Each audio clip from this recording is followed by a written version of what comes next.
If you are thinking about buying the Sony XAV-AX5000 car stereo, stop.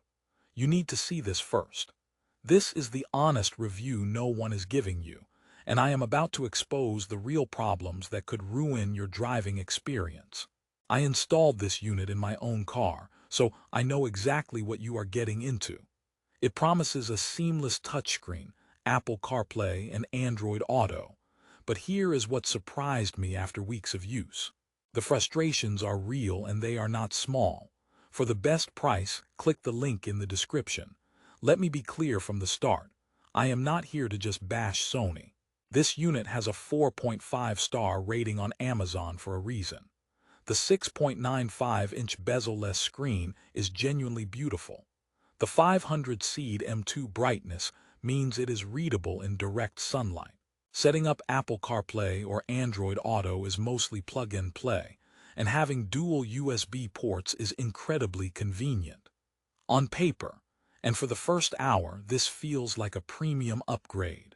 Therefore, you might be wondering why I am telling you not to buy it. That is the contrarian snapback, because the devil, as they always say, is in the details. And in this case, the details are a series of frustrating, daily annoyances that made me regret my purchase. Stick around because problem number 1 is a deal-breaker for anyone who values their car's battery. I am talking about the dreaded vampire drain. The product description has a tiny, almost hidden warning. It says, "Do not install this unit in a car that has no ACC position." Sounds technical, right? Let me translate.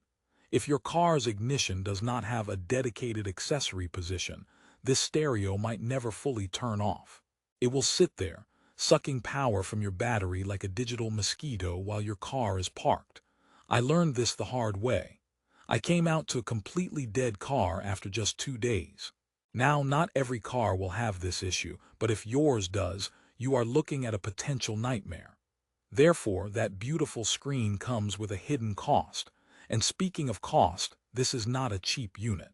You are paying for a premium Sony experience. But is it premium when a basic function like turning off is flawed? That is joke number 1, I guess. Sony engineers designing a stereo that refuses to sleep. They must have been listening to heavy metal on repeat. But wait, there is more. Let us talk about the touchscreen itself.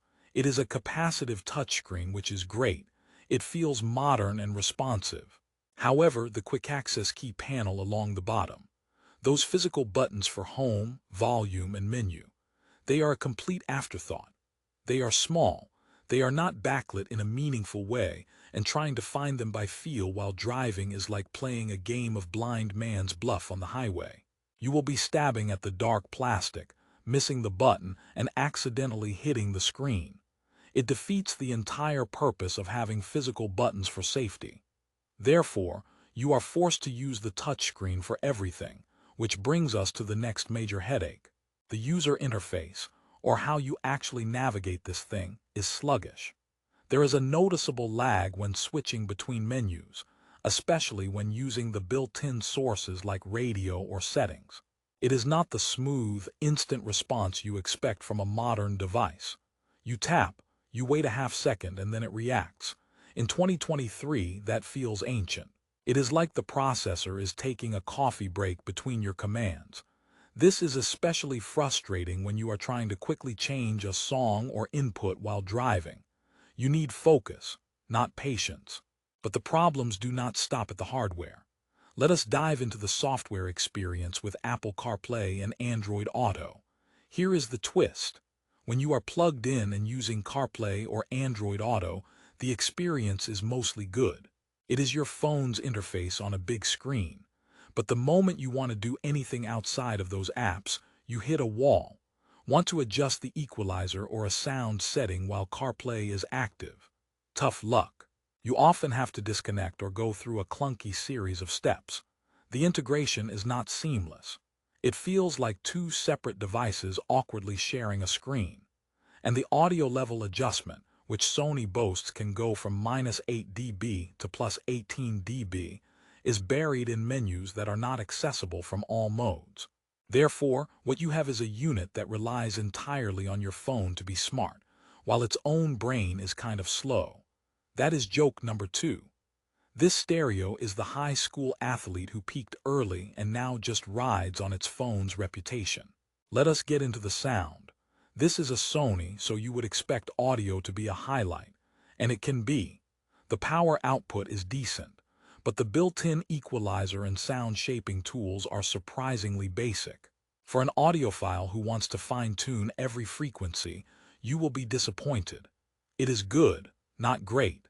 It makes your speakers work, but it will not make them sing like a more audio-focused brand might. Think of it as a reliable sedan versus a sports car. It will get you there, but without the thrill.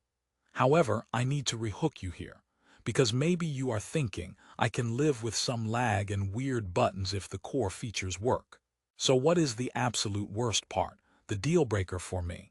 It is the reliability of the connections, those dual USB ports. They are fantastic in theory, one for your phone, one for a USB drive with music. In practice, I experienced random disconnections. CarPlay would just drop out for no reason. The unit would sometimes fail to recognize my iPhone until I unplugged and replugged it multiple times. This is not a cable issue. I tried 3 different certified cables. This is a firmware or hardware handshake issue. When you are using navigation and your screen suddenly goes black and reverts to the Sony home screen, it is more than an annoyance. It is a safety hazard. You are instantly distracted. Therefore, a core promise of this device to keep you focused on the road is broken by its own flaky performance. That is not a minor bug. That is a fundamental failure. Now, let us look at the top reviews on Amazon. Many of the positive reviews are from people who just installed it and are in love with the screen. The negative reviews, the ones that are not about installation, consistently echo these problems. The battery drain, the laggy interface, the disconnection issues, they are not isolated, they are a pattern, but here is the resolution part. This is not just a rant. Who should actually buy this and what are the alternatives?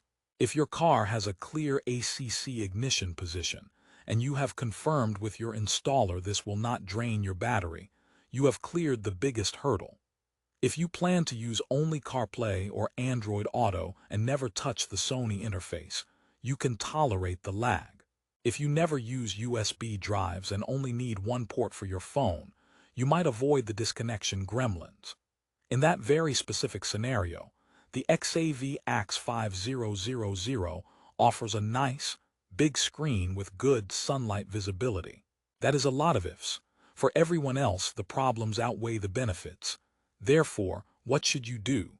Research competing units from brands like Pioneer, Kenwood, or Alpine. Look for models with more responsive processors, better physical button layouts, and more stable connections. They might cost a bit more, but you are paying for reliability. That is joke number 3. Buying this Sony is like marrying someone for their looks, only to find out they never do the dishes and leave the cap off the toothpaste. The initial attraction fades fast. So, after this deep dive, my final verdict. Do I recommend the Sony XAV-AX5000? No, not for most people. The combination of potential battery drain, a sluggish interface, poor button design, and unreliable connectivity creates a frustrating ownership experience. It feels like a first-generation product that never got a proper revision. The high rating is a testament to Sony's brand power and that gorgeous screen, but it hides the operational flaws. Therefore, save yourself the headache. Your time and your car's battery are worth more. For a detailed list of better alternatives, I recommend, and for the best price on Amazon if you still decide to roll the dice, click the link in the description below. And finally, joke number 4. What did the Sony stereo say to the dead car battery? I just wanted to stay connected. Do not let that be you. Check the links below.